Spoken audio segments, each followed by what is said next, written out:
You're staring at your banking app, refreshing the screen like it's going to magically change, but the number barely moves. You put in the overtime, you skip the takeout, you drove the car with the check engine light on for 6 months, and yet your net worth feels glued to the floor. It feels like you're shoveling sand into a bottomless pit. You wonder if the math is broken or if you're just bad at this. Here's the thing, you aren't bad at math, and the system isn't broken. It's just heavy. The first phase of building wealth is like pushing a boulder uphill in mud. It's pure friction. But nobody tells you that there is a specific tipping point where gravity flips. There is a mathematical line in the sand where your money stops acting like a dead weight and starts acting like an employee. That line is $100,000. Once you cross that threshold, the physics of your money changes completely. It's not just a nice round number. It's the point where compound interest finally wakes up and clocks in for its shift. Before $100,000, you are doing 99% of the heavy lifting.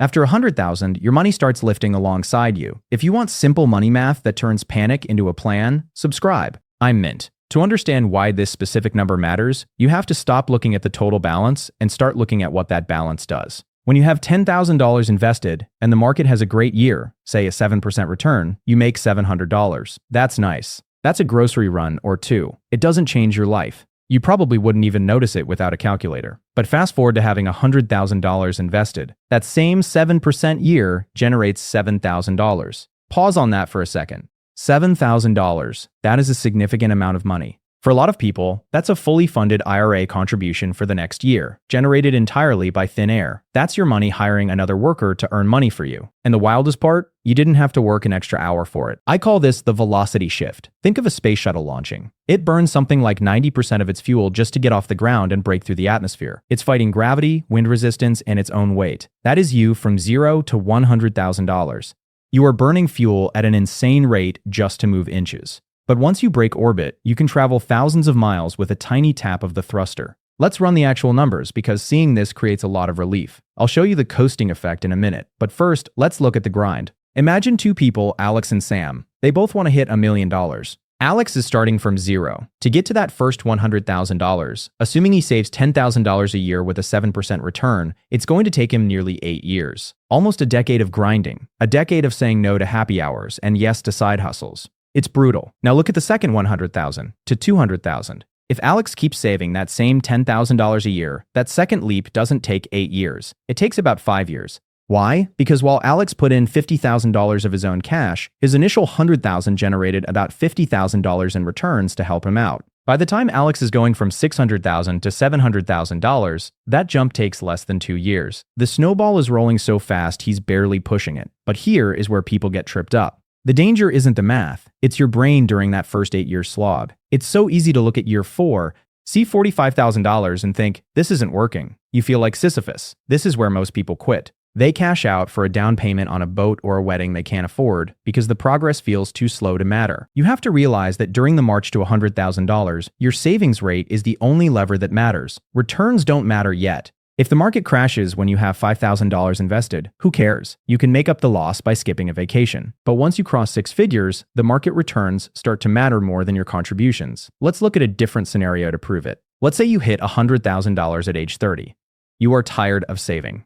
You decide, I'm done. I'm never contributing another cent to my retirement. You just leave that $100,000 alone in a boring S&P 500 index fund, and you never touch it again until you're 65. At a 7% average return, inflation adjusted, that $100,000 turns into roughly $1,067,000. You became a millionaire by age 65 solely because of the work you did before age 30. That is the power of the first $100,000. It secures your baseline survival. Everything you save after that point is just for luxury or for retiring earlier. Now, before you get too excited and stop saving, there is a trap here. I see it constantly in the emails I get. It's the lifestyle leak. You hit $100,000. You feel rich. You look at that balance and think, I'm doing great. I can afford the $600 car payment now. You take your foot off the gas right as the engine is warming up. If you inflate your lifestyle the moment you hit $100,000, you kill the snowball. The math relies on that money staying deployed.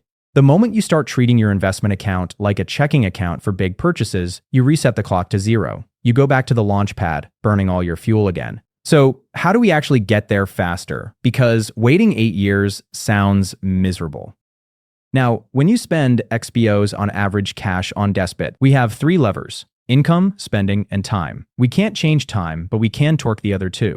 To hit $100,000 in, say, 4 years instead of 8, you need to be aggressive. This isn't about skipping lattes. This is about structural changes. If you can find a way to save $25,000 a year instead of $10,000, you hit $100,000 in roughly 3.5 years. I know, save $25,000 sounds impossible if you're making $50,000. But remember, this is a sprint. You don't have to live like a monk forever. You just have to do it until you break orbit. Once you hit $100,000, you can relax your savings rate because the compound interest starts to fill the gap. Think of it like a temporary tour of duty. Can you live with roommates for 3 years? Can you drive the beater for 4 years? Can you work the second job just until the account hits 6 figures? The sacrifice has an expiration date. That's the psychological trick. I want to give you a specific operating system for this phase. I call it the Mint Move for the first $100,000. It's 3 steps to keep you from losing your mind while the balance is small. First, you need to automate the struggle. You cannot rely on willpower for 8 years. You will fail. You need to set up an automatic transfer the day your paycheck hits. If the money never touches your checking account, you can't spend it on stupid stuff.